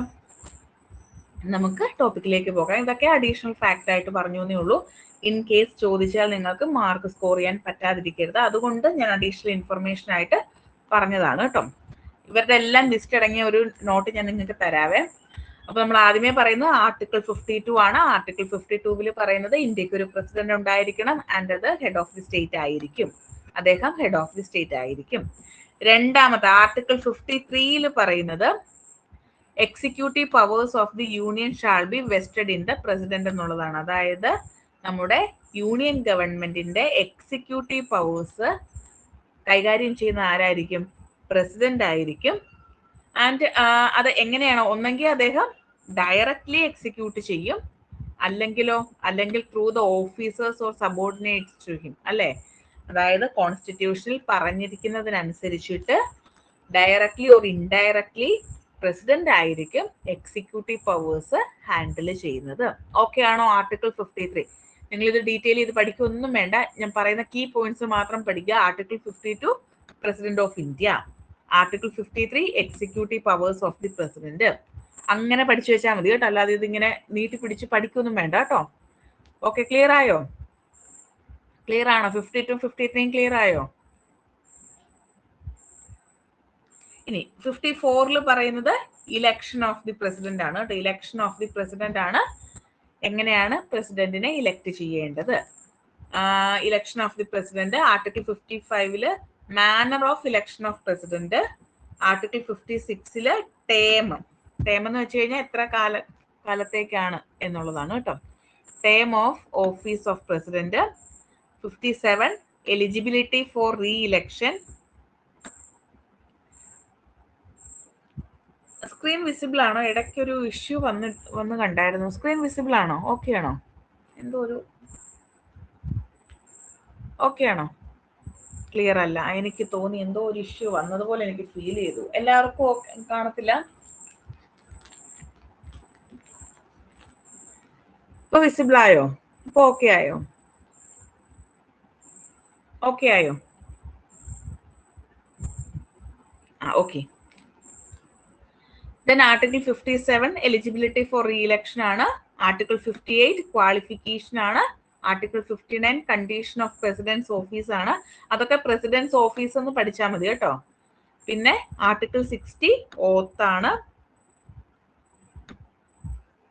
Article 61 procedure for impeachment of the president ആണ്. Article 62 time of holding election to fill vacancy in the office of president. എത്ര കാലം കൊണ്ട് പ്രസിഡന്റിന്റെ വേക്കൻസി, അതായത് ആ സീറ്റ് ഫില്ല് ചെയ്യണം എന്നുള്ളത്. പിന്നെ ആർട്ടിക്കിൾ 65 പ്രസിഡന്റിന്റെ അഭാവത്തില് വൈസ് പ്രസിഡന്റിന്റെ ഫങ്ഷൻസ് ഡിസ്ചാർജ് ചെയ്യണം എന്നുള്ളതാണ്. Article 72 pardoning power of the president വളരെ ഇമ്പോർട്ടന്റ് ആണ്. എന്താ pardoning power of the president എന്ന് പറഞ്ഞാൽ?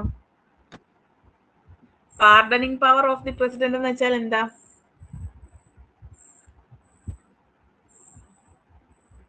Pardoning power of the president എന്ന് വെച്ചാൽ എന്താ? മേഴ്സി പെറ്റീഷൻ ആണ് അല്ലെ? വെരി ഗുഡ്, കറക്റ്റ് ആണ്. അതായത് നിലവിൽ ഏതെങ്കിലും ഒരു കുറ്റവാളിക്ക് ആ കൊടുത്തിരിക്കുന്ന ശിക്ഷ ഇളവ് ചെയ്ത് കൊടുക്കുന്നതിന് ആർക്ക് അതുകൊണ്ട് ഇപ്പൊ വധശിക്ഷയ്ക്കാണെങ്കിൽ വധശിക്ഷ മാറ്റി അത് ലൈഫ് ഇംപ്രിസൺമെന്റ് ഒക്കെ ആക്കി മാറ്റാനുള്ള പ്രസിഡന്റിന്റെ പവറാണ്. അയ്യോ ദയാവധമാണോ? ദയാഹർജിയാണ് അല്ലേ? ദയാഹർജിയാണ് കേട്ടോ. ഓക്കെ, അപ്പം pardoning power of the president ഉണ്ട്. ദെൻ പിന്നെ പ്രസിഡന്റിനെ എയ്ഡ് ചെയ്യാൻ വേണ്ടി ഒരു കൗൺസിൽ ഓഫ് മിനിസ്റ്റേഴ്സ് ഉണ്ട് എന്ന് പറഞ്ഞ 74. ഈ 74 ഇമ്പോർട്ടന്റ് ആണ്, പഠിച്ചു വെച്ചോണ്ട് ഇടയ്ക്കിടയ്ക്ക് ചോദിക്കാറുണ്ട്. പിന്നെ ഓർഡിനൻസിന്റെ ആർട്ടിക്കിൾ എത്രയായിരുന്നു നമ്മൾ പഠിച്ചതാ? 1, 2, 3 ആണ് അല്ലെ? ആർട്ടിക്കിൾ 1, 2, 3 ഓർഡിനൻസ് ഓഫ് പ്രസിഡന്റ് ആണ്. Power of the president to promulgate ordinances ആണ് 1, 2, 3. ആർട്ടിക്കിൾ 143 നമ്മൾ ഈ സുപ്രീം കോടതിയുടെ എന്താണ് പവേഴ്സ്, അധികാരങ്ങൾ പറയുമ്പോൾ ജൂറിസ്ഡിക്ഷൻ പറയുമ്പോൾ നമ്മൾ എത്ര തരത്തിലുള്ള ജൂറിസ്ഡിക്ഷനെ കുറിച്ചാ പറയുക? നമ്മൾ കോടതികളുടെ ജൂറിസ്ഡിക്ഷൻ പറയുമ്പോൾ എത്ര ജൂറിസ്ഡിക്ഷനാ പറയുക? ഏതൊക്കെയാ? 4 റിട്ടൂടെ കൂട്ടിയാണ് അല്ലേ 4 പറഞ്ഞത്. ഓക്കെ, നമ്മൾ മെയിൻ പറയുമ്പോ ഏതൊക്കെയാ പറയാ? റിട്ടൂടെ കൂട്ടിയല്ലേ 4 പറഞ്ഞത്? ഓക്കെ, എനിക്ക് തോന്നുന്നു റിട്ടൂടെ കൂട്ടിയായിരിക്കും പറഞ്ഞത്. ഒറിജിനൽ ജൂറിസ്ഡിക്ഷൻ ഉണ്ട്, അപ്പീലേറ്റ് ജൂറിസ്ഡിക്ഷൻ ഉണ്ട്, അഡ്വൈസറി ജൂറിസ്ഡിക്ഷൻ ഉണ്ട്, റിട്ട് ജൂറിസ്ഡിക്ഷൻ ഉണ്ട് അല്ലെ? അതില് ഈ അഡ്വൈസറി ജൂറിസ്ഡിക്ഷൻ ഉണ്ടല്ലോ, അതാണ് ഈ ആർട്ടിക്കിൾ 143 പറയുന്നത്. അതായത് പ്രസിഡന്റിന് സുപ്രീം കോടതിയെ അപ്രോച്ച് ചെയ്യാം. എന്തിനു വേണ്ടിയിട്ടാണ്? എന്തെങ്കിലും കേസുകളൊക്കെയുമായി ബന്ധപ്പെട്ടിട്ട് സുപ്രീം കോടതിയെ കൺസൾട്ട് ചെയ്യാനുള്ള അധികാരം പ്രസിഡന്റിനുണ്ട് എന്ന് പറയുന്നതാണ് ആർട്ടിക്കിൾ 143. ഇത് ജുഡീഷ്യറി പഠിക്കുമ്പോൾ നമ്മൾ ഡീറ്റെയിൽ ആയിട്ട് പഠിക്കും കേട്ടോ. ക്ലിയർ ആയോ? ആർട്ടിക്കിൾസ് ഏതൊക്കെയാന്ന് ക്ലിയർ ആയോ? ക്ലിയർ ആയോ? വേറെ ഒരു നിവർത്തിയില്ല, നിങ്ങളിത് പഠിച്ചേ പറ്റത്തുള്ളൂ. എന്തെങ്കിലും കോഡിട്ടോ അങ്ങനെ എന്തെങ്കിലും പഠിക്കുക, എങ്ങനെയും പഠിക്കുക.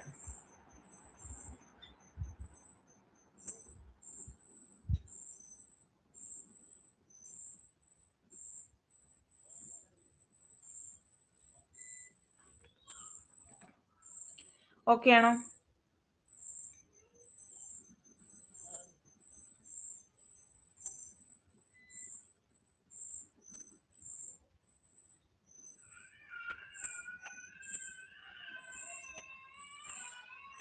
ഇത് നമ്മൾ പിന്നെ PYQ ഒക്കെ അനലൈസ് ചെയ്യുന്ന സമയത്ത് ഞാൻ നിങ്ങൾക്ക് ഇന്ന് കോഡ് പറഞ്ഞുതരാം കേട്ടോ. ഞാൻ പഠിച്ച കോഡ് പറഞ്ഞുതരാം കേട്ടോ. അത് ഇപ്പൊ എൻ്റെ കയ്യിലില്ല, വേറൊരു ബുക്കിനകത്ത് അത് ഞാൻ കണ്ടുപിടിച്ചെടുക്കണം, അതുകൊണ്ടാണ് ഇപ്പൊ പറയാത്തത്. അതിന്റെ കോഡ് ഞാൻ പറഞ്ഞുതരാം. ഞാനൊരു കോഡ് ഇട്ടായിരുന്നു പഠിച്ചത്, പക്ഷെ ആ കോഡ് ഞാനിപ്പോൾ മറന്നുപോയി. എന്നാലും ഞാനത് നോക്കിയിട്ട് പറഞ്ഞുതരാം കേട്ടോ. ഓക്കെ ആണല്ലോ? ഇത്രയും ഓക്കെ ആണല്ലോ? നമുക്ക് ഇലക്ഷൻ ഓഫ് ദി പ്രസിഡന്റിലോട്ട് പോകാം.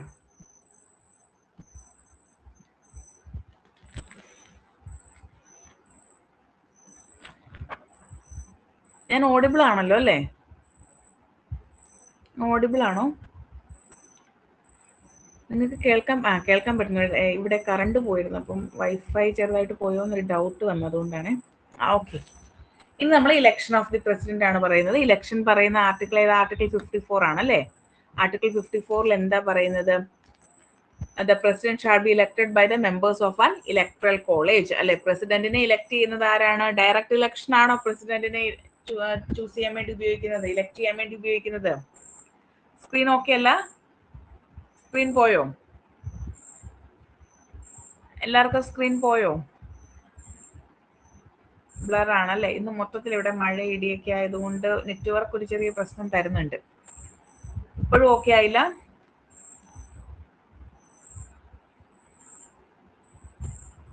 ഇപ്പൊ സെറ്റായോ?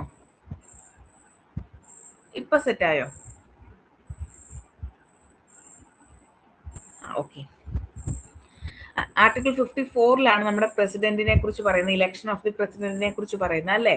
ഇനി പ്രസിഡന്റിനെ ഇലക്ട് ചെയ്യുന്നത് ഇലക്ട്രൽ കോളേജ് ആണ് അല്ലെ? ഇലക്ട്രൽ കോളേജിലെ മെമ്പേഴ്സ് ആരൊക്കെയാണ്? Elected members of both houses of parliament, then elected members of the legislative assemblies of the States. ഇതിനകത്ത് ഒരു വാക്ക് നിങ്ങൾ ഓർത്തു വെച്ചോണം. എന്താണ്? ഇലക്റ്റഡ് ആണ്. വിച്ച് മീൻസ് എന്താണ്? ഇവിടെ കറക്റ്റ് ആയിട്ട് ഇലക്റ്റഡ് എന്ന് പറയാൻ കാരണം എന്താ? ഇവിടെ എന്തുകൊണ്ടാണ് ഇലക്റ്റഡ് എന്ന് പറയാൻ കാരണം? ഇലക്റ്റഡ് എന്ന് പറയാൻ കാരണം എന്താ? നോമിനേറ്റഡ് മെമ്പേഴ്സിന് പ്രസിഡന്റിനെ ഇലക്ട് ചെയ്യാൻ എന്ത് ചെയ്യത്തില്ല? വോട്ട് ചെയ്യാൻ പറ്റില്ല എന്നുള്ളതാണ്. ഓർമ്മ വെച്ചോണം കേട്ടോ. ഇലക്റ്റഡ് മെമ്പേഴ്സിന് മാത്രമാണ് എന്ത് ചെയ്യാവുന്നത്, ഇലക്ട്രൽ കോളേജിന്റെ ഭാഗമായിട്ട് നിലകൊള്ളാൻ പറ്റുന്നത്. തെറ്റിക്കരുത്. ഇനി നമുക്ക് they are nominated by the president ആണ്. 12 മെമ്പേഴ്സ് ഇപ്പം എന്താണ് 12 മെമ്പേഴ്സിനെ എന്ത് ചെയ്യാണ്, നോമിനേറ്റഡ് ബൈ ദ പ്രസിഡന്റ് ആണ് അല്ലെ. അപ്പം അവർക്ക് എന്ത് ചെയ്യാൻ പറ്റത്തില്ല, ഇലക്ട്രൽ കോളേജിന്റെ ഭാഗമായിട്ട് നിലകൊള്ളാൻ പറ്റില്ല എന്നുള്ളതാണ്. അതൊന്ന് ഓർത്ത് വെച്ചേക്കുക. ഇനി മറ്റൊരു പ്രധാനപ്പെട്ട കാര്യം, നമ്മുടെ national capital territory of Delhi ഇല്ലേ? എന്താണ് national capital territory of Delhi എന്ന് പറഞ്ഞാല്? നമ്മുടെ 2 union territories, national capital territory of Delhi, union territory of Pondicherry അല്ലെ പുതുച്ചേരി. ഇവയ്ക്ക് രണ്ടിനുമാണ് എന്തുള്ളത്, പ്രസിഡന്റിനെ ഇലക്ട് ചെയ്യാനുള്ള ഇലക്ട്രൽ കോളേജിന്റെ ഭാഗമാകാവുന്ന യൂണിയൻ ടെറിട്ടറീസ് എന്ന് പറയുന്നത്. അത് ആഡ് ചെയ്തിട്ടുള്ളത് 1992 70th അമെൻമെന്റ് ആക്ട് വഴിയാണ്. പഠിച്ചു വെച്ചോണം കേട്ടോ.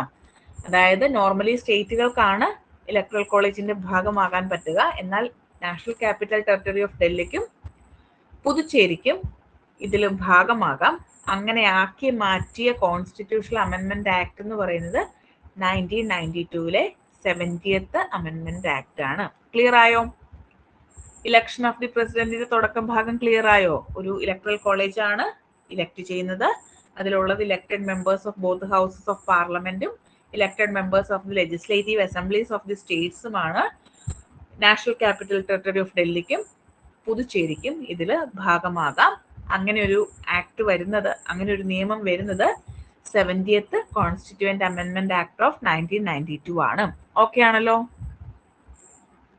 ഓക്കെ, നമുക്ക് അടുത്ത ഭാഗത്തിലേക്ക് പോകാം.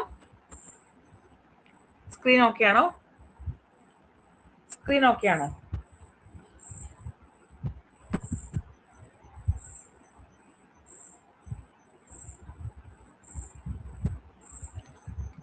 ഇത് നിങ്ങൾ വായിച്ചു നോക്കിയാൽ മതി കേട്ടോ. നിങ്ങൾക്ക് അഡീഷണൽ ഇൻഫർമേഷന് വേണ്ടിയിട്ട് ഞാൻ ആഡ് ചെയ്തതാണ്. ഈ ഫോർമുല ഒന്നും നിങ്ങളോട് എന്താണല്ലോ എക്സാമിന് ചോദിക്കത്തില്ല കേട്ടോ. ഈ ഫോർമുല ഒന്നും എക്സാമിന് ചോദിക്കത്തില്ല. എങ്ങനെയാണ് കണ്ടുപിടിക്കുന്നത്, ഒരു MLA-യുടെ വോട്ട് എങ്ങനെയാണ് കണ്ടുപിടിക്കുന്നത്, ഒരു MP-യുടെ വോട്ട് എങ്ങനെയാണ് കണ്ടുപിടിക്കുന്നത്, അതൊന്നും നിങ്ങളോട് എക്സാമിന് ചോദിക്കത്തില്ല. നിങ്ങൾ ജസ്റ്റ് വായിച്ചു വിട്ടാൽ മതി കേട്ടോ. അതൊന്നും പഠിക്കണ്ട കേട്ടോ, അത് ചോദിക്കത്തില്ല കേട്ടോ. കാരണം അതൊരു ഇച്ചിരി കോംപ്ലക്സ് ആയിട്ടുള്ള ഒരു കാര്യമാണ്. അതൊന്നും നമുക്ക് നോക്കിക്കഴിഞ്ഞാൽ നമുക്ക് ഏകദേശം കിളിപോയ അവസ്ഥയാവും. സോ അതൊന്നും നിങ്ങൾ നോക്കണ്ട. അടുത്തായിട്ട് നമുക്ക് qualification for election as a president നോക്കാം. ഓക്കെ, ഇനി പക്ഷെ നോർമലി അത് ക്വസ്റ്റ്യൻ പേപ്പറിൽ നമ്മൾ കാണാറില്ല കേട്ടോ. ഈ ഇതൊന്നും നമ്മൾ ചോദിച്ച് കാണാറില്ല, ഈക്വേഷൻസ് ഒന്നും ചോദിച്ച് കാണാറില്ല. പക്ഷെ അഡീഷണൽ ഇൻഫർമേഷന് വേണ്ടിയിട്ട് ആഡ് ചെയ്തിട്ടുണ്ടെന്നേ ഉള്ളൂ. നിങ്ങൾക്ക് എന്ന് വെച്ചാൽ ടച്ച് ചെയ്ത് പോയിട്ടില്ല എന്ന് തോന്നരുത്, വായിച്ചു വിടുക കേട്ടോ. ജസ്റ്റ് റീഡ് ഔട്ട് ചെയ്ത് വിടുക. ഓക്കെ, അടുത്തത് qualification for election as a president ആണ്. ഒന്നാമത്തേത്, he should be a citizen of India, ഒരു ഇന്ത്യൻ സിറ്റിസൺ ആയിരിക്കണം. He should have completed 35 years of age, അല്ലെ, 35 വയസ്സ് പൂർത്തിയാവണം. അതുപോലെ he should be qualified for election as a member of Lok Sabha. ഇതുകൊണ്ട് എന്താ ഉദ്ദേശിക്കുന്നത്? He should be qualified for election as a member of the Lok Sabha എന്ന് പറഞ്ഞാൽ എന്താ?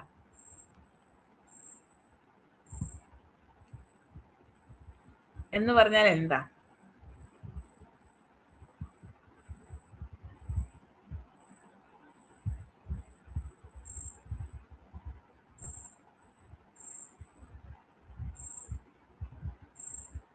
എന്ന് പറഞ്ഞാൽ എന്താ?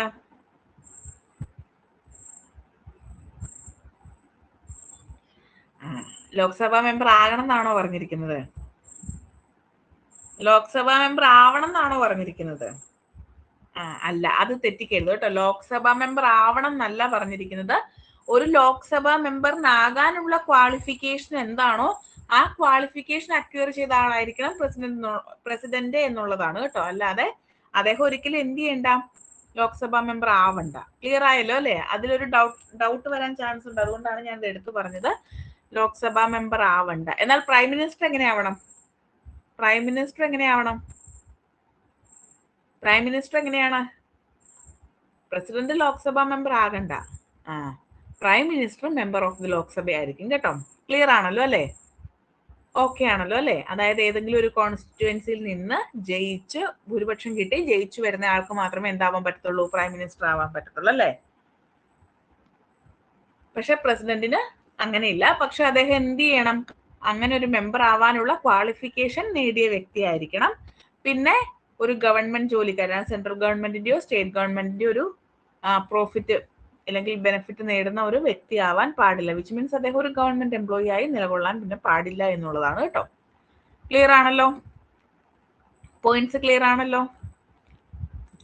ഓക്കെ ആണോ? ഓക്കെ. അടുത്തത് കണ്ടീഷൻസ് ഓഫ് പ്രസിഡൻസ് ഓഫീസ് ആണ് അല്ലെ. നമ്മൾ പറഞ്ഞ ആർട്ടിക്കിൾ 59 ഒരു പ്രസിഡൻസ് ഓഫീസിനെ കുറിച്ച് പറയുന്നുണ്ട്. അപ്പൊ എന്താണ് പ്രസിഡൻസ് ഓഫീസിന്റെ കണ്ടീഷൻസ് നോക്കാം. ഒന്നാമത്തേത് ആർട്ടിക്കിൾ 59 പറയുന്ന അനുസരിച്ച് the president cannot be a member of either house of parliament or any state legislature. ലോക്സഭയിലോ രാജ്യസഭയിലോ മെമ്പർ ആവാൻ പാടില്ല. ഒപ്പം തന്നെ ഒരു സ്റ്റേറ്റ് ലെജിസ്ലേച്ചറിന്റെ മെമ്പർ ആവാൻ പാടില്ല. If such A member is elected the president he shall be deemed to have vacated his seat in that house on the date which he enters the office of the president. ഇനി അങ്ങനെ ഒരു വ്യക്തിയാണ് president ആയിട്ട് elect ചെയ്യപ്പെടുന്നത് എങ്കിൽ എന്നാണ് president ആയിട്ട് assume ചെയ്യുന്നത് ആ ഡേറ്റ് മുതൽ എന്ത് ചെയ്യുക, മറ്റേത് റിസൈൻ ചെയ്യുക എന്നുള്ളതാണ് കേട്ടോ. ഇനി പ്രസിഡന്റിന്റെ എമ്യൂലുമെന്റ്സ്, അലവൻസസ്, പ്രിവിലേജസ് തുടങ്ങിയ കാര്യങ്ങളെല്ലാം പാർലമെന്റ് നിയമം വഴിയാണ് ഡിറ്റർമൈൻ ചെയ്യുന്നത്. വിച്ച് മീൻസ് ഒരു ലോ പാസ് ആക്കിയതിനു ശേഷം മാത്രമേ ഇതൊക്കെ നടക്കത്തുള്ളൂ എന്നുള്ളതാണ്. ഇനി അടുത്തൊരു പ്രധാനപ്പെട്ട കാര്യം, പ്രസിഡന്റ് ഓത്ത് എടുക്കുന്ന ആരുടെ ഫ്രണ്ടിലാണ്? പ്രസിഡന്റ് ഓത്ത് എടുക്കുന്ന ചീഫ് ജസ്റ്റിസ് ഓഫ് ഇന്ത്യയുടെ ഫ്രണ്ടിലാണ് അല്ലെ. ബാക്കി എല്ലാവരും പ്രസിഡന്റിന്റെ ഫ്രണ്ടിലാണ് അല്ലെ. പക്ഷേ പ്രസിഡന്റ് ഓത്ത് എടുക്കുന്നത് ചീഫ് ജസ്റ്റിസ് ഓഫ് ഇന്ത്യയുടെ ഫ്രണ്ടിലാണ്. അങ്ങനെയാണ് ഞാൻ ചോദിക്കട്ടെ, പ്രസിഡന്റ് റെസിഗ്നേഷൻ കൊടുക്കുന്ന ആർക്കായിരിക്കും? ബാക്കി എല്ലാവരും പ്രസിഡന്റിനാണ് റെസിഗ്നേഷൻ കൊടുക്കുന്നത്. പ്രസിഡന്റ് റെസിഗ്നേഷൻ കൊടുക്കുന്ന ആർക്കായിരിക്കും? വൈസ് പ്രസിഡന്റിനാണ് അല്ലെ. വെരി ഗുഡ്, കറക്റ്റ് ആണ്. വൈസ് പ്രസിഡന്റിനാണ് പ്രസിഡന്റ് റെസിഗ്നേഷൻ കൊടുക്കുന്നത് അല്ലേ. നിങ്ങൾക്ക് ബേസിക് ഐഡിയ ഒക്കെ ഉണ്ട് കേട്ടോ, സന്തോഷമായി. ഓക്കെ. ഇനി നമ്മുടെ പ്രസിഡന്റിന്റെ ടേം എന്ന് പറയുന്നത് 5 years ആണ്. നോർമലി റീ ഇലക്ഷന് വേണ്ടി പ്രസിഡന്റ് എലിജിബിൾ ആണ്. പക്ഷെ പൊതുവെ നമ്മൾ എന്ത് ചെയ്യാറില്ല, അങ്ങനെ ഒരു റീ ഇലക്ഷനിലൂടെ അടുത്ത 2 വട്ടമൊന്നും അങ്ങനെ ഒരുപാട് തവണ ഒന്നും ആക്കിയിട്ടില്ല. ഞാൻ പറഞ്ഞല്ലോ, ആകെ രാജേന്ദ്ര പ്രസാദിനെ മാത്രമാണ് 2 തവണ ഇലക്ട് ചെയ്യപ്പെട്ടിട്ടുള്ളത്. ബാക്കി എല്ലാവരും ഒരൊറ്റ ടേമിലേക്ക് മാത്രമാണ് ഇതുവരെയും പ്രസിഡന്റ് ആയിട്ടുള്ളത്. ഭാവിയിലേക്ക് ഇനി ആവാം, അത് നമുക്കറിയത്തില്ല. പക്ഷെ ഇതുവരെയും ഒരാളെ മാത്രമാണ് അങ്ങനെ ആക്കിയിട്ടുള്ളത്. He may be elected for any number of terms. അതായത് ഇപ്പം അമേരിക്കൻ കോൺസ്റ്റിറ്റ്യൂഷനിൽ പറഞ്ഞിരിക്കുന്ന അനുസരിച്ചിട്ടാണെങ്കിൽ എത്ര തവണ പ്രസിഡന്റ് ആവാം? അമേരിക്കൻ കോൺസ്റ്റിറ്റ്യൂഷൻ, അമേരിക്കൻ പ്രസിഡന്റ് എത്ര തവണ ആവാൻ പറ്റത്തുള്ളൂ? അമേരിക്കൻ പ്രസിഡന്റ് ആവാൻ എത്ര തവണ പറ്റും? എത്ര തവണ പറ്റും? എത്ര ടേംസിൽ പറ്റും? 2. വെരി ഗുഡ്, 2 ആണ് കേട്ടോ. 2 ടേംസിൽ അമേരിക്കൻ പ്രസിഡന്റ് ആവാൻ പറ്റത്തുള്ളൂ. അതിനുശേഷം റീ ഇലക്ട് ചെയ്യാനുള്ള ക്വാളിഫിക്കേഷൻ ഉണ്ടാവില്ല. മീൻസ് അവരുടെ കോൺസ്റ്റിറ്റ്യൂഷനിൽ തന്നെ പറഞ്ഞിട്ടുണ്ട് 2 തവണയ്ക്ക് മാത്രമേ എന്ത് ചെയ്യാൻ പറ്റത്തുള്ളൂ, അമേരിക്കൻ പ്രസിഡന്റിനെ ഒരു വ്യക്തിയെ തന്നെ ഇലക്ട് ചെയ്യാൻ പറ്റത്തുള്ളൂ എന്നുള്ളത്. പക്ഷെ ഇന്ത്യൻ പ്രസിഡന്റിന് അങ്ങനത്തെ കേസസ് ഒന്നുമില്ല. അദ്ദേഹത്തിന് എത്ര തവണ വേണേലും റീ ഇലക്ട് ചെയ്യാം. നോർമലി പക്ഷെ നമ്മുടെ ഇവിടെ അങ്ങനെ ഇലക്ട് ചെയ്യാറില്ല എന്നുള്ളതാണ്. അത് പ്രത്യേകിച്ച് ഒരു കണ്ടീഷനും കാര്യങ്ങളും ഒന്നും ഉണ്ടായിട്ടല്ല, ചെയ്യാറില്ല എന്നുള്ളതാണ് കേട്ടോ. ഓക്കെ. ഇനി നമുക്ക് പ്രസിഡന്റിന്റെ ഓഫീസിൽ വേക്കൻസി വന്നാൽ ഞാൻ ഇപ്പൊ തന്നെ ഇതൂടെ പറഞ്ഞു നിർത്താം കേട്ടോ. ഇതൊരു വലിയ ടോപ്പിക്കാണ്, ഞാൻ ഇതൂടെ പറഞ്ഞു നിർത്താം. പ്രസിഡന്റിന്റെ ഓഫീസിന്റെ വേക്കൻസി എങ്ങനെയാണ് എന്നുള്ളതാണ് കേട്ടോ. ഒന്നാമത്തേത്, അദ്ദേഹത്തിന്റെ കാലാവധി 5 വർഷമാണല്ലോ. ആ 5 വർഷം കഴിഞ്ഞു കഴിഞ്ഞാൽ എന്ത് വരും? അവിടെ ഒരു വേക്കൻസി വരും. After the expiry of his tenure അല്ലേ. 5 വർഷം കംപ്ലീറ്റ് ആയി കഴിയുമ്പോൾ വേക്കൻസി വരാം. രണ്ടാമത്തെ, അദ്ദേഹം റിസൈൻ ചെയ്ത് കഴിഞ്ഞാൽ വേക്കൻസി വരാം. മൂന്നാമത്തെ, അദ്ദേഹത്തിന് ഇംപീച്ച്മെന്റ് പ്രോസസ്സിലൂടെ നീക്കം ചെയ്തു കഴിഞ്ഞാൽ വേക്കൻസി വരാം. പിന്നെ അദ്ദേഹം മരിച്ചു പോയി കഴിഞ്ഞാൽ വേക്കൻസി വരാം. പിന്നെ അദ്ദേഹത്തിന്റെ ഇലക്ഷൻ വോയിഡ് ആയിട്ട്, വോയിഡ് എന്ന് വെച്ചാൽ എന്താ, നൾ ആൻഡ് വോയിഡ് എന്നൊക്കെ കേട്ടിട്ടില്ലേ? കേട്ടിട്ടുണ്ടോ?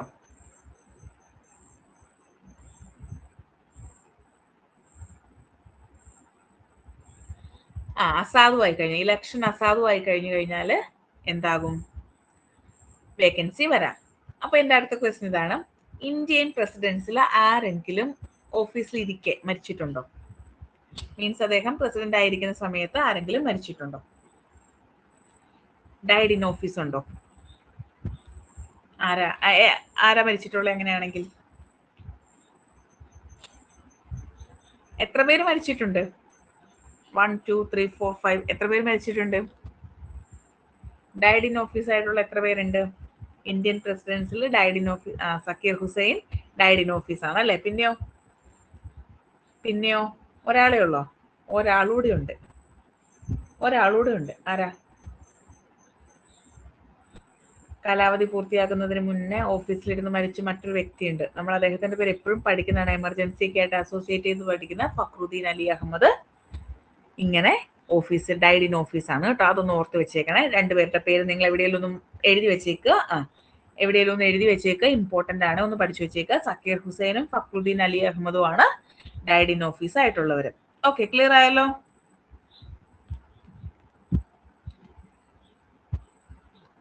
ഈ ഒരു പേജ് പറഞ്ഞ് നമുക്ക് നിർത്താം കേട്ടോ. ഇനി ഇംപീച്ച്മെന്റ് ആണ്. ഇംപീച്ച്മെന്റ് എന്ന് പറഞ്ഞു കഴിഞ്ഞാൽ എന്താണ്?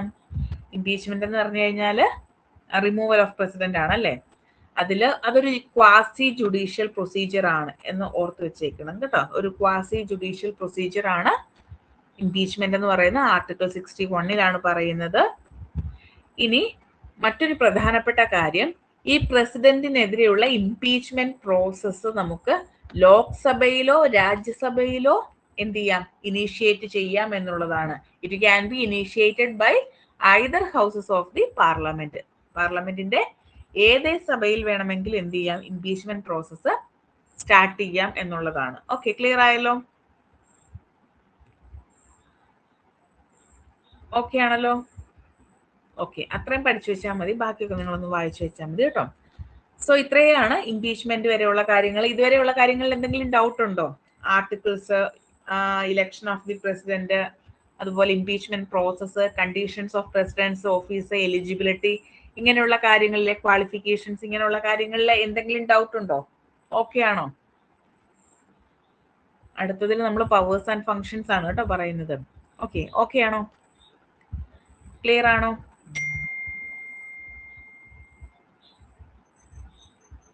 പുതുച്ചേരി വരുന്നത് അതൊരു ഫ്രഞ്ച് കോളനി ആയതുകൊണ്ടാണോ?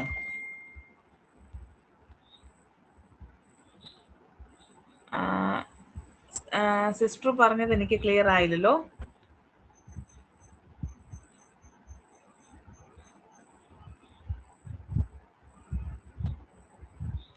സിസ്റ്റർ എന്താ ചോദിച്ചേ?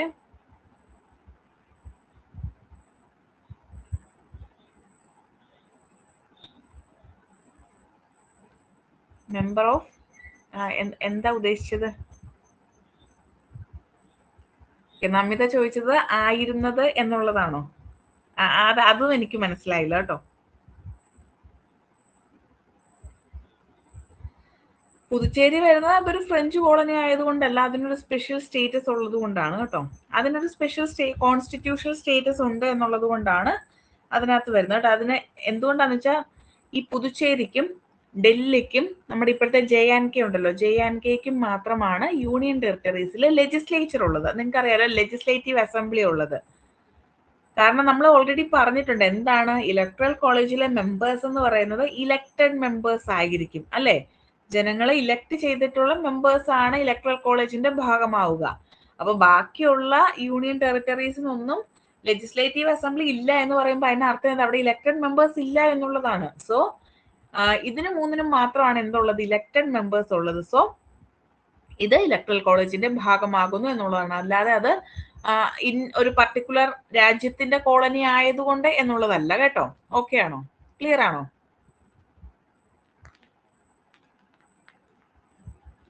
ഇത്ര ഓർത്ത് വെച്ചാൽ മതി. ലെജിസ്ലേച്ചർ ഉള്ള യൂണിയൻ ടെറിട്ടറീസ് ഏതാണോ അതിന് മാത്രമാണ് ഇതില് ഇലക്ട്രൽ കോളേജിന്റെ ഭാഗമാകുക. അതുകൊണ്ടാണ് ഞാൻ ആ സമയത്ത് പറഞ്ഞത് നിങ്ങൾ ആ വാക്ക് ഇമ്പോർട്ടന്റ് ആയിട്ട് ഓർത്ത് വെക്കുക, ഇലക്റ്റഡ് മെമ്പേഴ്സ് ആണ് എന്നുള്ളത്. ഓക്കെ ആണല്ലോ?